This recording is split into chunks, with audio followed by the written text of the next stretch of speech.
Ivaškevičius, dramaturgas iš Lietuvos. Ir jeigu nebūčiau dramaturgas, nebūtų ir šitos fantastiškos istorijos.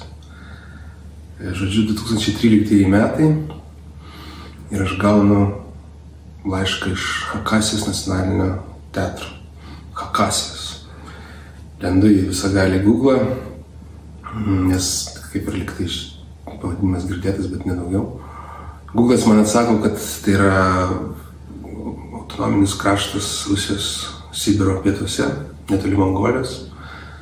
Jame gyvena apie 500 000 gyventojų, per jį teka Jenisėjaus upė, sostinė Bakanas.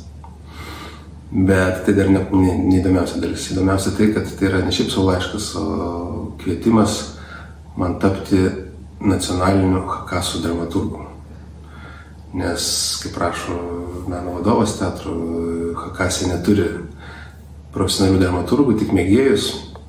Ir jie ieško žmogaus, profesionalo, kuris šiuolaikinė teatro kalba atnaujintų, atšviežintų jų nacionalinius mitus ir vėl tokiu būdu pritrauktų jaunimą domėtis Chakasų kultūra ir kalba. Kaip aš turėjau reaguoti? Aišku, savimėlę paglostyta, bet nebuvau pasiruošęs tokiems radikaliems gyvenimo pokyčiams. Žodžiu, parašiau mandagų atsakymą, kad labai ačiū už tokį pasitikėjimą, pripažinimą. Dėja, super daug užimtas, būdamas lietuvių nacionaliniu dramaturgu. Ir įsivaizdavau, kad viskas, tuo mano bendravimas su Chakasais pasibaigs, bet paslaptingiai Chakasai nebuvo linkę taip lengvai manęs paleisti. Maždaug po mėnesio aš gaunu naują laišką, dabar jau kvietimą į rugsėjį Chakasijoje Bakanėje vyksiantį Sibiro tiurkų tautų teatro festivalį ir mane kviečia būti to festivalio žiūri savaitį.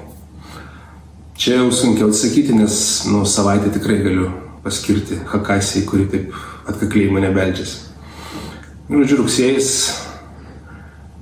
trumpas skrydis iš Vilniaus į Maskvą, paskui ilgas skrydis iš Maskvos į Abakaną ir paryčiais aš jau ten. Laukiu savo lagamino, oro uostas nedidelis ir matau, kad kažkur laukimo salėje būriuojasi žmonės nacionaliniais kostiumais, vyrai su instrumentais įvairiais, gražuolės su padėklais įvairiais, kurių įvairios vaišės ir taip toliau. Aišku, kad su mumis atskrido kažkoks svarbus asmuo mūsų lėktuvu. Apsidairau, kur tas asmuo, bet visi tokie pakankamai neišsimiegoję, labai vidutiniškai apsirengę ir tikrai netrodo svarbus. Sulaukiu lagamino, einu į tą laukimo salę, ir staiga kažkas man šūkteli: Marius, aš linkteliu. Ir orkestras užgroja, sumaudžia visais savo būgnais ir pučiamaisiais. Gražuolės, stumdinamosis vos nepuldamas, puola prie manęs tais padėklais, kuri, reiškia, man greičiau atkiš savo vaišes. Ir aš, reiškia, patragausiu Chakasų skanumyno ir kumiso, kumelės pieno. Ir prasidėjo vakarai spektakliai, o dienomis nuo pat ryto individualios ekskursijos su geriausiais Chakasų archeologais, istorikais, iš pradžių po Bakanų muziejus, istorijos ir archeologijos, o paskui ir tolimus išvykos į Chakasijos gilumą. Tai, pavyzdžiui, puikiai atsimenu Karalių slėnį, tokia stepė, ramybė, tyla ir milžiniški kurganai, valdovų kapavietės, neaiškios civilizacijos kažkada ten gyvenusios. Paskui dar akmenį, šventą akmenį, tokį šventą, kad visas jis, reiškia, uždengtas stiklinių pastatų ir aplink jį primesta krūvos pliušinių žaislų. Turiu tas akmuo gydo nevaisingumą.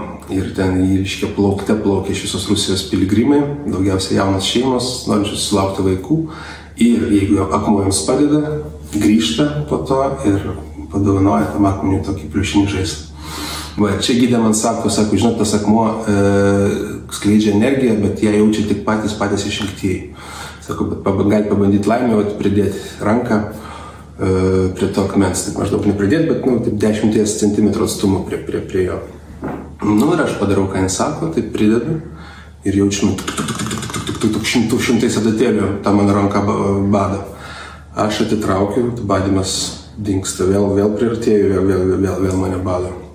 Žiūriu išprausim akimi į savo gydę ir matau, kaip jinai švyti iš netramdomos laimės, kad maždaug kaip salas akmuo su jo kalba.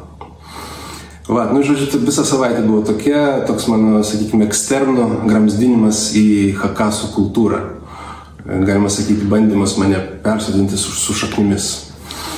Va, ir viskas baigėsi tuo, kad jau oro uoste išskrendant man įteikė svarbiausią hakasų epą, sakydami, kad jeigu aš iš to ką nors padarysiu, tai Hakasijos nacionalinis teatras ir visa hakasų tauta bus man labai dėkinga. Nepadariau aš nieko iš to, nes tiesiog nekilo ranka imti ir vartyti svetimos tautos, kultūros, o net civilizacijos svarbiausią epo.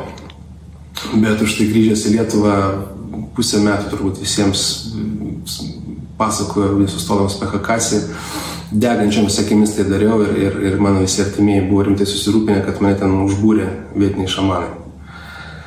Bet tai tokia istorija ir jeigu kada nors gyvenime taip atsitiktų, kad mane, kaip mano senelius kadaise, ištremtų į Sibirą, tai aš manau, kad ten nepražūčiau.